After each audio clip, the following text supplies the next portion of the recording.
So we've taken a walk through the route to gleaning success, field to fork, and this image is all about showing what that success looks like. So you can see the Lions Gleaning Hub in the middle, MD 105, British Isles. So far we've gleaned just over 38,000 kilograms of fruit and veg. On the left hand side you can see a map with red circles. Those red circles represent the locations that we have done gleans, and the size of the circle represents the quantity of food or the weight of food that we've gleaned. If you look at the right hand map, you see a similar picture, but this time it's got yellow circles. The same thing's true. The circle size represents the quantity or weight of food that we've distributed, but these are where the food has gone to.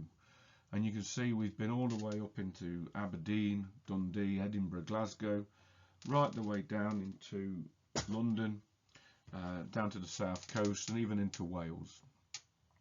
And we can't do that without our distributors. So I mentioned previously we use Fair Share a lot. They've got about 20 depots across the UK, and the recent glean we've just done, we collected just over 3,000 leeks. They're in 65 crates on 2 pallets. They will be picked up by a logistics company, taken to some local Fair Share depots, and then they'll be broken down and distributed to local charities.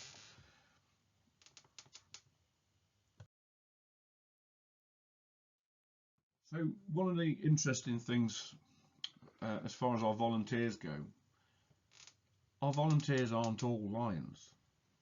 This is key. 88 of our volunteers so far have been lions, 66% of them. 3 of them, 2%, have been Leos. But 43 of them, or 32%, have been non-lions. And these are people from all walks of life contacting me through the feedback website, contacting me because there's been an article in the Guardian or they've seen something on TV and it's been directed to the feedback website, and we're getting to contact these people and getting to communicate with these people about things that we're passionate about, and we share the same passions as they do. And these guys want to come out and volunteer with us. The last glean that we just did, the leeks, there were 12 volunteers. These aren't even included in the statistics today. Those 12 volunteers, 10 of those volunteers were not lions. 10 of those volunteers were from 2 companies, essentially there for corporate social responsibility reasons. They had an absolutely fantastic time and they can't wait to come back again. We are able to give the public opportunities that they won't have without us. So this is an amazing project as far as I can see. It ticks 2 boxes. It ticks the environment box, it ticks the hunger box. So when we talk about synergies, this is what it's all about. It's getting people volunteering, doing fantastic things that they're passionate about, and we're enabling them to do that.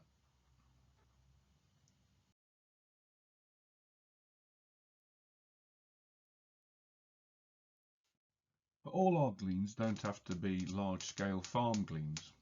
We also operate a glean or something called urban harvesting, or we like to call Let's Get Ready to Crumble. And this is a fabulous way of getting involved. Individual Lions clubs, 2 or 3 people at a time.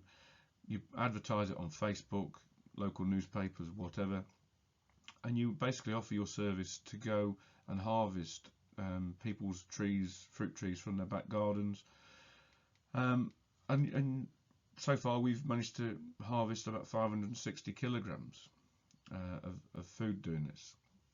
And it's so great because you don't have to worry about large numbers of volunteers, you don't have to worry about distribution, because you can put it in your boot and you can take it to local schools, local food banks or whatever. And if you want to have a bit of fun with it, you'd want to do what we did. We took a big apple crumble and custard, and we served everybody apple crumble and custard after they'd done their little bit of harvesting, just for a bit of fun. But this is, like I say, it's a great way of getting involved from a club basis. You don't have to do massive farm level gleans every time, but this is such a good project to start with.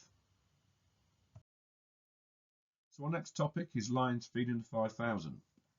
We did our first one of these in Leicester in September 2018. The aim is to feed large numbers of people, feed 5,000 people for free using food that would have been wasted. We just did another one in Colchester back end of last year in November, and the main theme of this one was pumpkins. So it was just after Halloween, and we collaborated with all sorts of people. The Colchester Institute were fantastic, helping us to prepare and cook the pumpkin. We had Para from Food for All come up and do the cooking for us again, another collaboration. An absolutely great day. We had about 12 different Lions clubs present on the day, which was brilliant because for so long with COVID, Lions have not been meeting face to face, they've not been seeing each other. So this was a really nice occasion for people to get back together and have some fun. But hopefully you'll enjoy the video just coming up. And so this is a video of the event. I hope you enjoy it.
hope you enjoyed that video.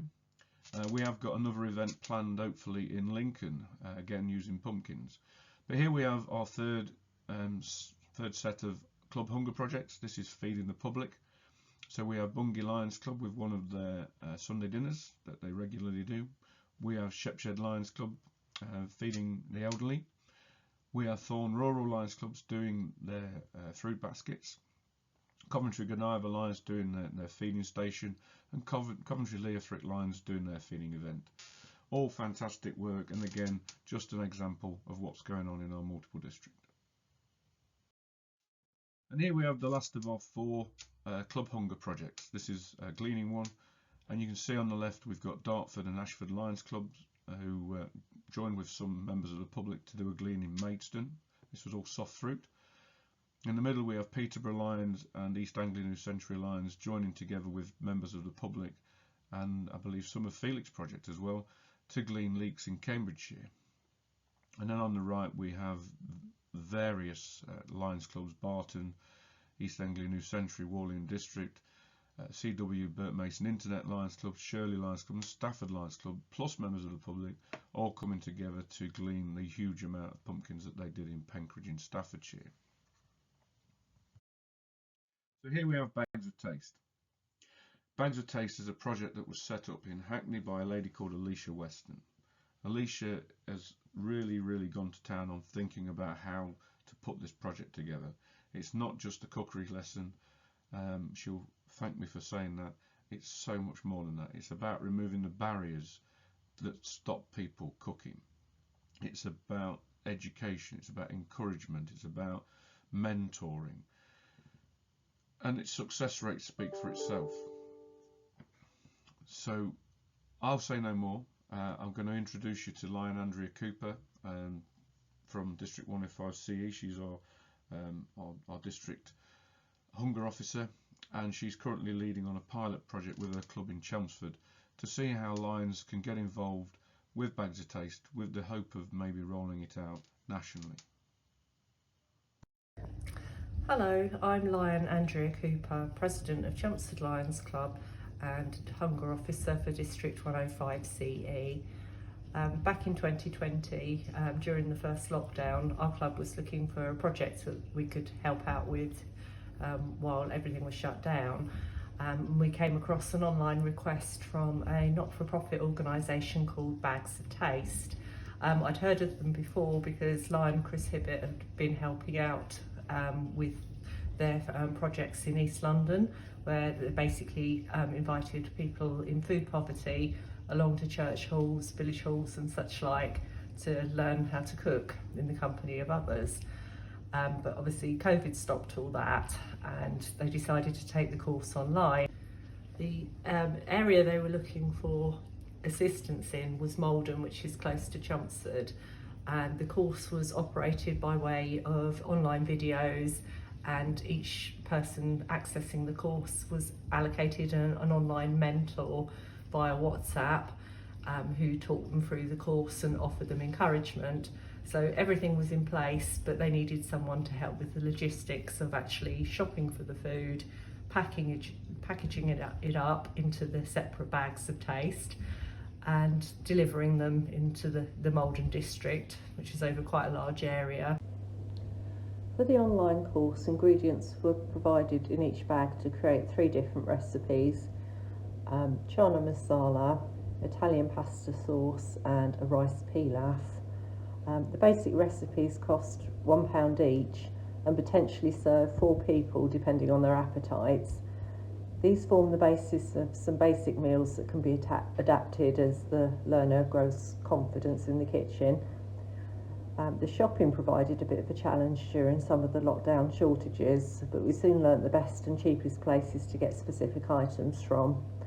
And New Century Leo, Lizzie, my daughter, helped out with the shopping and packing as part of her Duke of Edinburgh Bronze Award. For the first series of courses in November 2020, we shopped for, packed and delivered 70 bags, so that's 210 meals. Recently we've helped out with an additional 57 bags. For us as Lions, this course certainly ticked a lot of boxes, alleviating food poverty, encouraging healthy eating and all the associated benefits, including lowering the risk of diabetes. By enabling the course to take place online, we also provided a lifeline to many in the form of contacts with others to help ease loneliness and isolation. For the Walden course, we were also helped out by other members of the community, which helped spread the name of Lions in the area. We're hoping, at the moment, Bags of Taste are looking into funding for Chelmsford, so we're hoping to roll out the scheme in the Chelmsford area and also hopefully in other parts of the country as well. Thank you very much for listening. Moving on, Magic Breakfast, Fuel for Learning. Before the coronavirus pandemic, as many as 1.7 million children in the UK were living with food insecurity, at risk of hunger in the morning, according to government figures. In the 6 months, March to August 2020, the Food Foundation reported that this number had risen to 2.3 million, and these were living in households that had experienced food insecurity. Magic Breakfast aims to address this by providing healthy, nutritious meals to schools for school breakfast clubs. District CN have been working with Magic Breakfast quite well for quite a few years and donating quite significant amounts of money. And bearing in mind that it only costs less than 30p to put a nutritious breakfast in front of a child, it makes this such a high value, high impact, beneficial project. But let's not listen to me, let's have a listen to the CEO of Magic Breakfast in the next video.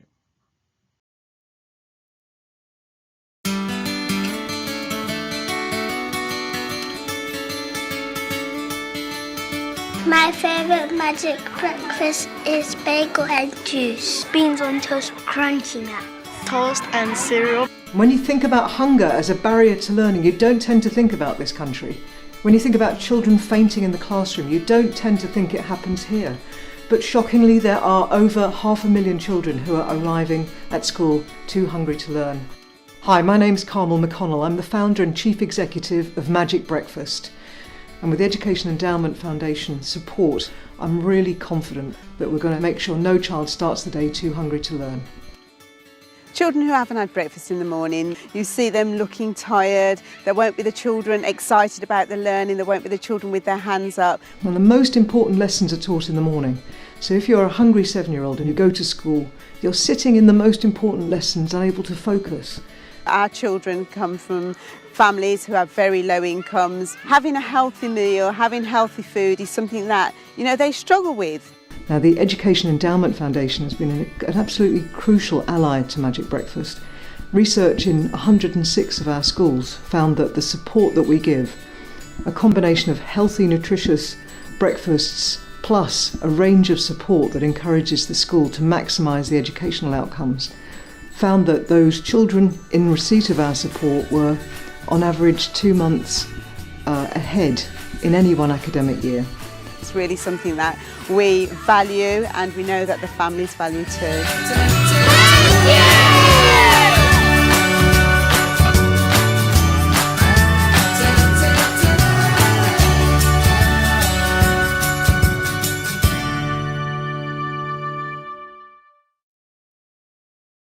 Nearly there. There's an app for that, or on this particular occasion, Too Good To Go. There are other apps. Another fantastic app to look up is Olio, but today we're going to just talk about Too Good To Go. I've used Too Good To Go many times. My friends at work use it, and basically you can look on an app, download an app onto your phone. You can look on your app.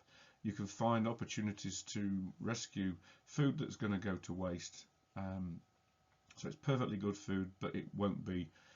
It'll be past its best the next day. So the shops, the restaurants will be throwing it away.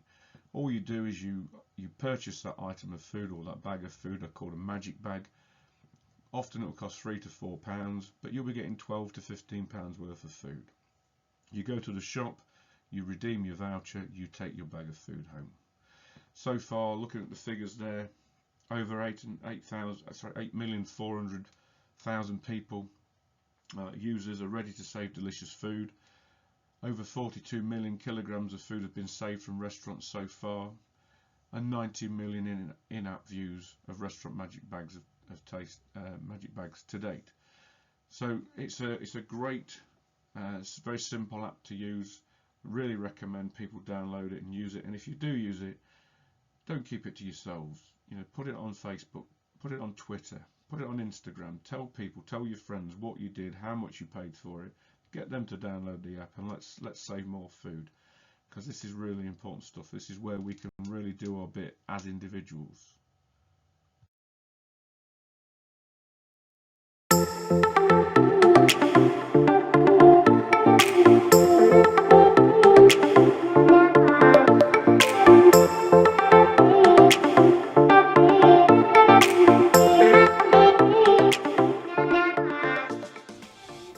We are a plant-based restaurant, and reducing our impact on the planet is really important to us. We live a zero-waste philosophy, and our partnership with Too Good To Go is one of the ways we reduce our food waste.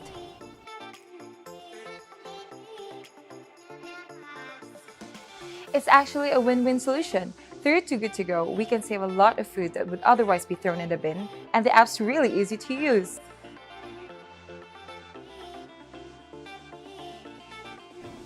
Caring. Food waste is a big problem, and this is one of the ways that we can reduce waste as a restaurant.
Last but certainly not least, District 133 of Ireland have sent me a fabulous little clip of all the various food hunger projects that they've been doing leading up to Christmas last year.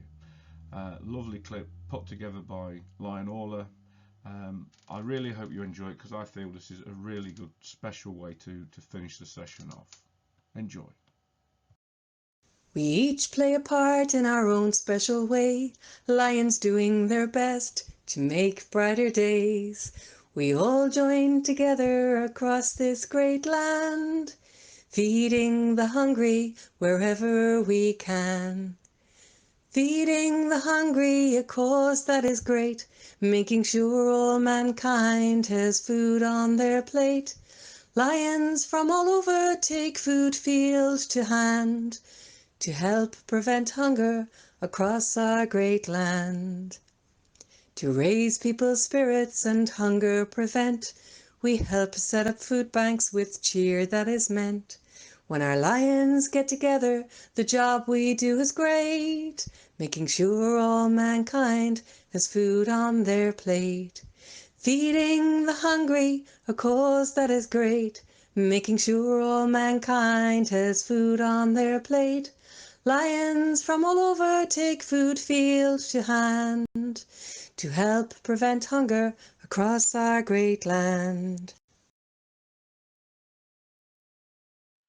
So there you have it, our global cause hunger. We've talked about a lot of things today, and at the start Phil talked about synergies. Hopefully you've picked up on a few opportunities to see where synergies come into play. This is the synergy map that is on our multiple district website, and in the middle in orange you can see hunger, and this is what we've been talking about today. And if we go to the right of hunger, you can see food surplus, you then see gleaning, and then to the right you see environment.